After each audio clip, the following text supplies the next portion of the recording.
boa noite. Aqui estamos nós, começando mais um Poder e Política.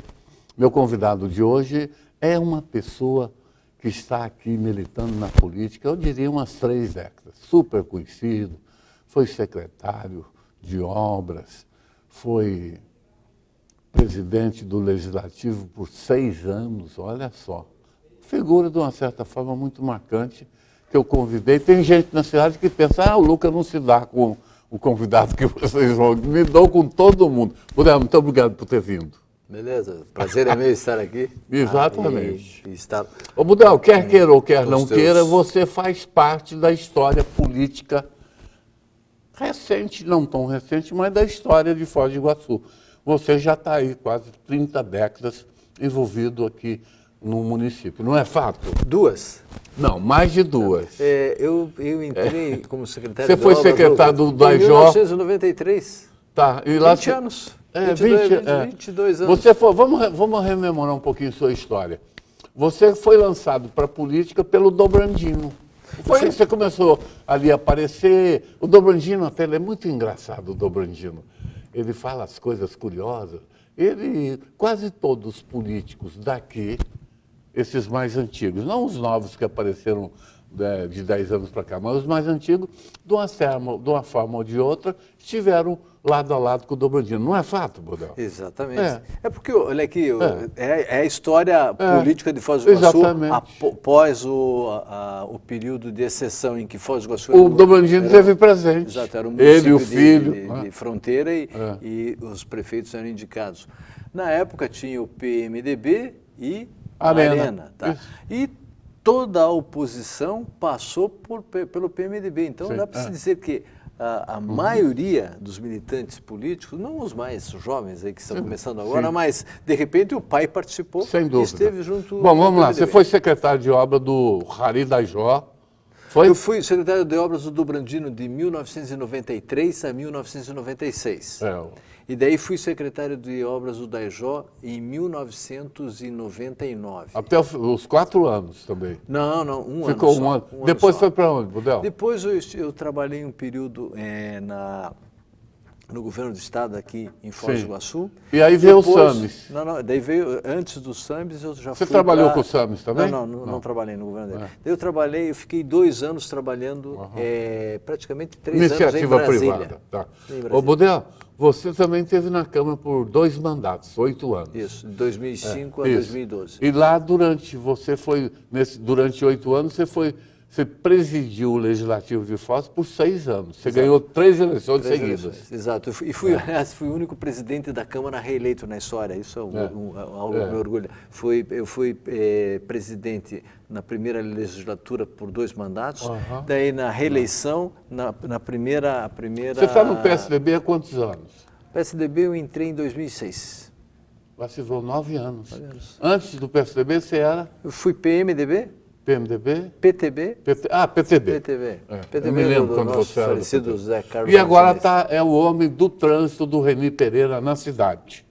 Exato. Eu entrei no governo do prefeito Reni Pereira em 2013 como secretário de governo. Fiquei lá 1 ano e depois ele precisava de alguém que fosse para o Foz Trans, principalmente naquele momento para acertar os projetos, Lucas e quem está nos assistindo, do PAC, esse contrato de 63 milhões que são a Avenida Felipe Vancher, as marginais da BR, a Andradina e o Sinfoz. E precisava-se terminar o projeto, nós tínhamos que entregá-lo até 30 de outubro de 2014. No dia 30 de outubro de 2014, senão não recebeu o dinheiro. Protocolamos, senão não receberíamos autorização para licitar. Foi protocolado o projeto, tá?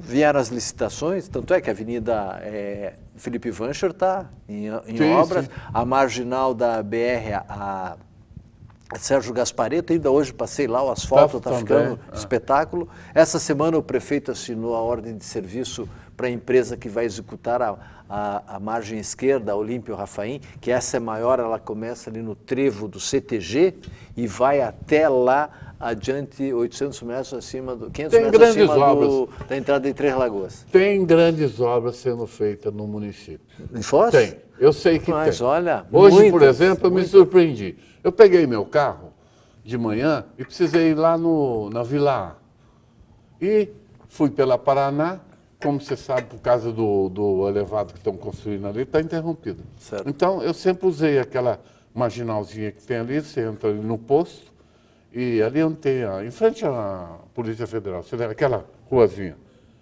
Um pedaço Isso. de... Era buraqueira. Hoje chego lá e me deparei com um baita de um assalto. Assaltaram. Isso. Tá lisinho. Olha, Lucas... Sabia que assaltaram ali? Isso. Tranquilamente dá para se dizer que o que está sendo feito de obras em Foz do Iguaçu desde 2013 tem para cá bastante. supera esses últimos 12 anos e isso nós temos que dar o crédito. Isso foi uma ação Não, que eu sempre falei aqui. O prefeito Reni foi positivo. O Reni está investindo em obras pesadas. Exato. Ô, Budel, agora você está no Fostran. Eu vou provocar você aqui agora. Dia desse, um vereador, o Edílio Dallagnol, do Solidariedade, que veio. O Edílio veio lá do PDT, depois passou pelo PSB e hoje está no SD do Francisquini. Solidariedade, né? Exatamente. Ele foi para a tribuna, eu estava assistindo, eu tenho o hábito de assistir às sessões da Câmara. É para poder falar. E ele não deixou por menos, ele tascou a seguinte frase, abre aspas, instituir a indústria da multa em Foz, fecha aspas. Ele falou. Vou repetir. Lucas, o vereador Edílio nos ajuda muito nisso. A indústria você sabe da que multa. Ele falou isso? Sei, saiu. O que você achou? Vou te falar, é uma indústria falida. É? Então, indústria, quando você fala indústria, é algo pujante, que gera recurso, aumenta... Vocês estão quebrados? Não, né? O que está quebrado é o efeito da ação do controle. Se nós compararmos o número de infrações de janeiro desse ano a 30 de junho, Lucas, caiu 44%. Que indústria boa! Caiu as multas? Caíram as multas. Você acha que por causa do... Qual o motivo dessa queda Controle, conscientizando as pessoas de que dentro do perímetro urbano da cidade nós não podemos andar acima de 60 km por hora, independentemente de você ter placa. Outra coisa que significou, que foi de fundamental, 44% a menos de autos de infração e 15% a menos no mesmo período de mortes, Lucas. Uma morte que você venha a livrar por um equipamento... Mas de onde você tira esses dados? Isso é tudo dados... São confiáveis? Confiáveis. Polícia Militar, Guarda Municipal, SAMU, Fostrans. Não, isso são dados confiáveis. O Reni, quando você foi para o Fostrans, você já explicou, ele pediu que você fosse, inclusive, para agilizar a questão ligada ao PAC, a verba, você conseguiu. E licitamos o Sinfoz. E essa questão de fazer botar essa parafernália são os chamados equipamentos para controladores de velocidade. Né? São os radares. Nós temos a metade do que tem. O Reni recomendou para você fazer isso ou a ideia é sua? Não, isso daí já estava, essa licitação é de 2013 e já existia uma programação e um cronograma de execução em locais, Lucas, onde o número de acidentes era grave. Vamos lá, o campeão de acidentes em Foz do Iguaçu, esquina da JK com a Carlos Gomes. Colocou-se os furões lá e o controlador de velocidade caiu. Curva do Gresf.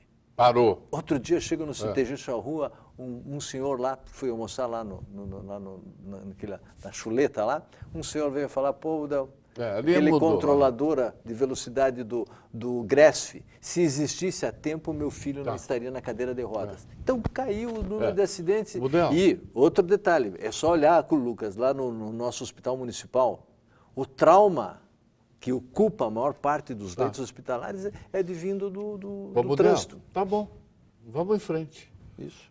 Esses dias um jornal da oposição, aquele jornal Tribuna Popular que faz oposição, é uma oposição até eu chamaria de invertebrada. Porque quando sai notícia de pessoas ligadas àquele grupo, eles costumam não postar, né?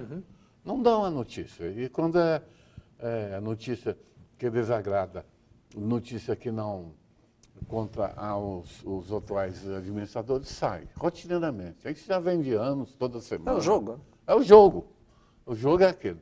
E esses dias tascou lá na capa que você e Vou te dar uma oportunidade de falar para o nosso público que nos assiste. Explica essa questão rapidinho. Ele, segundo colocou na capa que você, o Fostran, quando eu falo você, eu estou falando a instituição Fostrans. E o Marino Garcia, que também é do Solidariedade, o vereador, o Marino teria intercedido, usado de sua influência lá para liberar lá, sugerindo que uma ação corrupta que ocorreu lá dentro. Eu te dou a oportunidade de você falar sobre aquilo. Mas não vai ficar o programa todo, né, Budel? Tranquilo. Te dou 2 minutos. Ponto 1. As ações judiciais já foram tomadas. Ponto 1. Porque isso não acontece, é Não? uma inverdade. Mas você tomou... As ações, as medidas judiciais Tá bom. cabíveis. Não existe... Não aconteceu aquele Não fato. acontece. Primeiro, para liberar carro lá no pátio, que é terceirizado, Tá. existe uma regra... Uma mecânica. Do CONTRAN e do DETRAN. Sim. E que o fiscal vai Tá bom. agir. Agora, lá no pátio, a estadia, remoção, isso é do pátio que é terceirizado. Tá, é uma negociação. Quem define, quem emite o boleto para a pessoa pagar é o pátio, não entra nada para o Fostrans. Você tomou as providências. Se você é inocente, tomou medidas judiciais. É assim que a pessoa faz. Agora, quando tem culpa no cartório, fica quietinho, não fala nada, não exige direito de resposta e toca a vida, né? Bom, enfim, você explicou. Budel, você... 1 minuto e meio. Você é muito liso, Budel. Escuta, vamos falar de política um pouco. Você, na última eleição, você tentou reeleger-se, não conseguiu, né, Budel? Não, infelizmente eu não consegui. Faltou muito voto para você, Budel? Você Faltou 600 e poucos votos. Você diria que foi fadiga do material? Olha, Língua, eleição de vereador é complicado. É complicada. Você veja bem, eu sou conhecido na cidade? Sou, óbvio. Mas o fato de você ser conhecido não garante voto. E para vereador, que principalmente você tem 150, 160 pessoas novas. Você chega lá na tua casa, você vai votar para mim. De repente, o parente da sua esposa, do seu filho, tem alguém, já divide o voto. Então, eleição de vereador é difícil. Esse é fato, eu concordo. Estou conversando com o Carlos Juliano Budel, diretor superintendente do Instituto de Trânsito de Foz do Iguaçu, o Fostrans. Vamos para o comercial, voltamos na sequência.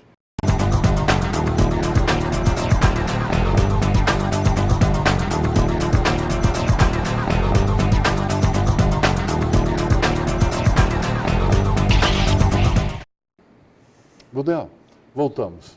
Budel, dentro desse pacote aí que nós falamos das obras do parque, os recursos do parque, tem uma questão também que eu gostaria que você pudesse falar o que é o Sinfoz. O que vinha a ser o Sinfoz? É o Sistema Integrado de Mobilidade de Foz do Iguaçu, onde nós, com esses recursos, algo em torno de 16 milhões de reais, que o município jamais teria condições de investir, vai modernizar todo o controle semafórico de Foz do Iguaçu, colocando no topo, porque a tecnologia é a melhor que existe no mundo, o projeto arrojado, em que você terá todo o controle hoje, Lucas, dos semáforos que não falam entre si, eles vão estar, primeiro que são autorreguláveis e dentro de uma central de operações lá no Fostrans. Um exemplo, aquele sinaleiro do China lá, que pega a Avenida das Cataratas e a Major Acilino. Ali no horário de pico, os dois sentidos são extremamente movimentados. Fortes. Mas passou o horário de pico, a Major Acilino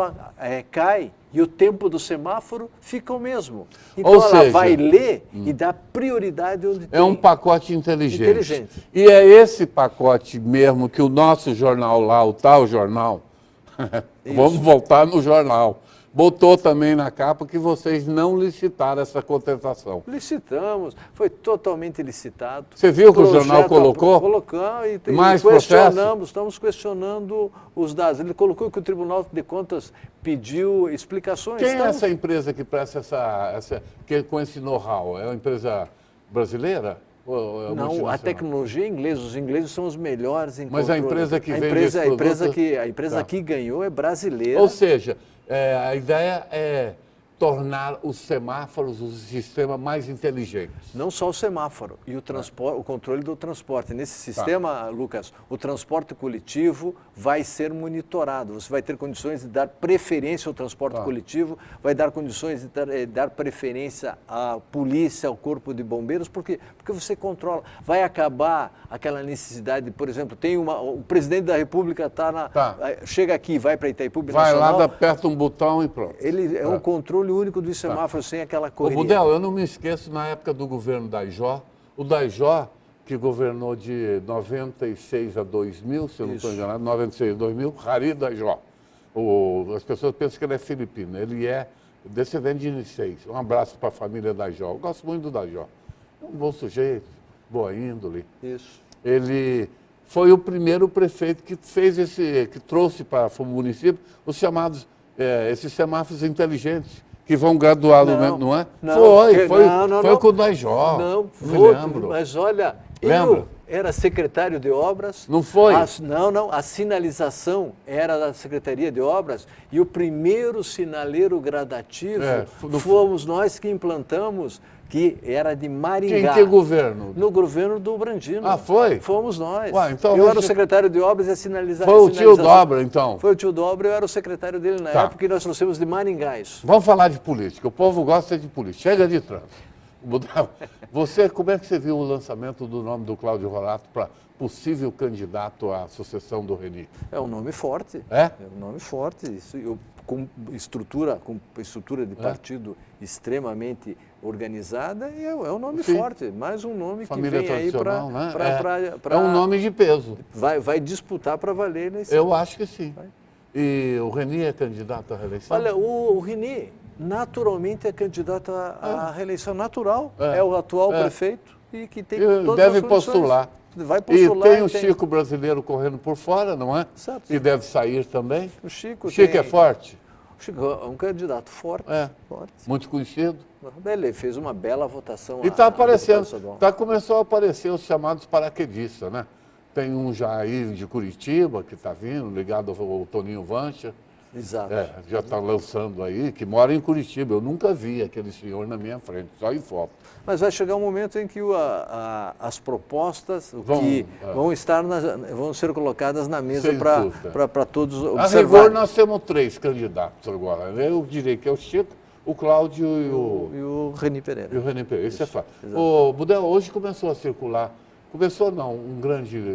o Cláudio Humberto publicou lá, deu esse furo, que a carta de renúncia da Dilma Rousseff, ela preparou uma carta de renúncia e está prontinha em cima da mesa, ela sentou do lado e ficou olhando ali. Você, o que acha? Olha, existe clima para ela renunciar? Lucas, analise bem a entrevista dessa semana do vice-presidente da República.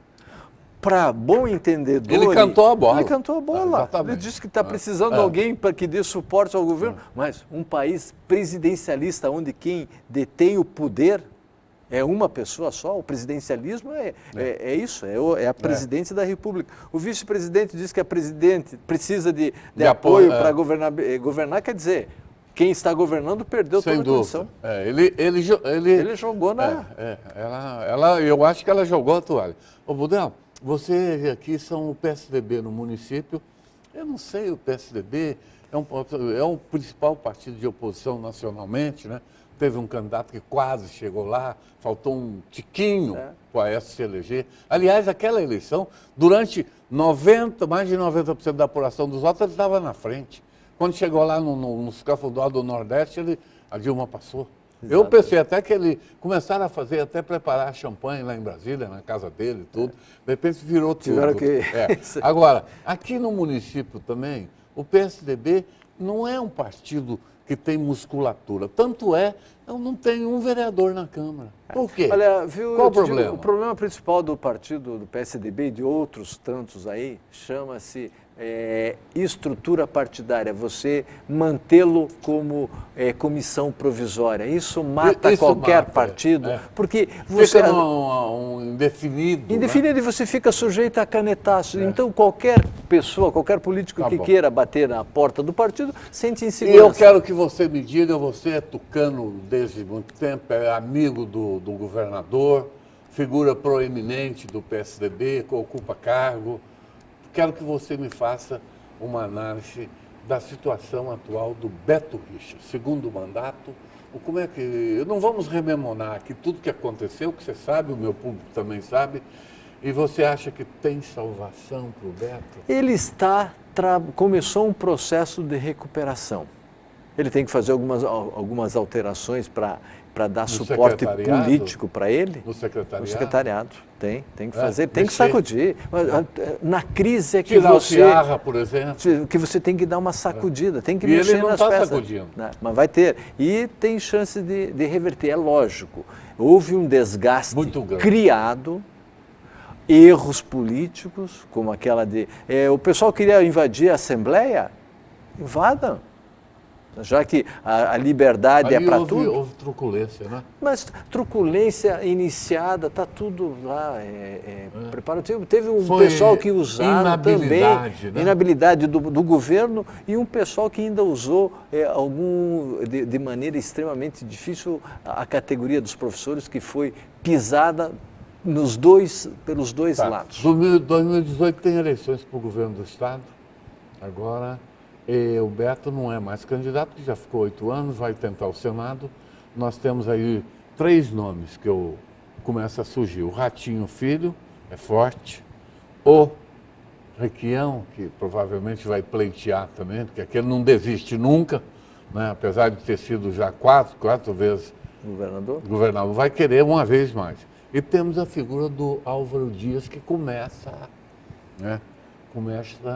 a despontar. Aliás, o Álvaro Dias, a figura número 1 em termos de oposição no Brasil. Não tenha dúvida. Ele é um dos senadores mais atuantes do Senado Federal. É a voz da oposição. Da oposição. E, aparentemente, um cara... É um forte candidato ao governo do Estado. E você falou, eu vejo hoje esses 3 nomes aí com... E essa história do Reni aí, que saiu com essa... Eu não sei, essa história aí, vamos acabar com os cargos comissionados, de repente se deu conta que não era bem assim e voltou atrás. Não, ele definiu um cronograma. O que você achou disso aí? Eu acho que, olha aqui, Lucas, a sociedade, o Brasil está pedindo ações moralizadoras. E o Reni está no caminho, ele está certo. Todos têm que mostrar a sua ação de governo em respeito ao dinheiro público. E a lei de responsabilidade civil diz o seguinte: a hora que o limite da folha chega, você tem que cortar cargo comissionado, gratificações e ação saneadora. Essa crise, temos 1 minuto e meio só, respostas rápidas. Você é a favor ou contra esse aumento das cadeiras do Legislativo? Você apoia? Eu sou favorável ao aumento com a eliminação de todos os assessores. Tá. O vereador tem que ter um bom salário, por sinal, tá? E cabe os assessores. E um chefe de gabinete e acaba as assessorias. Muito bem. Daí eu vou ver quem que vai querer ser Você vereador. acha que, aproveitar esse 1 minuto, o senhor aprova ou é contra a redução da maioridade penal? Eu sou favorável. Favorável. Muito bem. O senhor... Bom, eu já perguntei tudo, agora o rapaz disse que acabou a pena. E o senhor volte quando quiser, fique à vontade para despedir de quem nos assistiu. Eu que agradeço a oportunidade e sempre à disposição, e é um momento importante para você poder estar fazendo a sua prestação de contas. Sem dúvida. Obrigado. Sem medo de ser feliz. Quarta-feira que vem, eu vou estar aqui com uma pessoa muito importante que foi na política local e me deu a palavra que aceitou o meu convite. Eu vou conversar com o ex-prefeito Celso Sames da Silva, que é seu compadre. Meu compadre. Não é? Gente boa. Meu amigo. O Celso, um abraço para ele. Ele sempre assiste o meu programa, ele me falou. Ele vai estar aqui quarta-feira. Tenham todos um bom final de semana e até quarta. Obrigado, Budel, por ter vindo.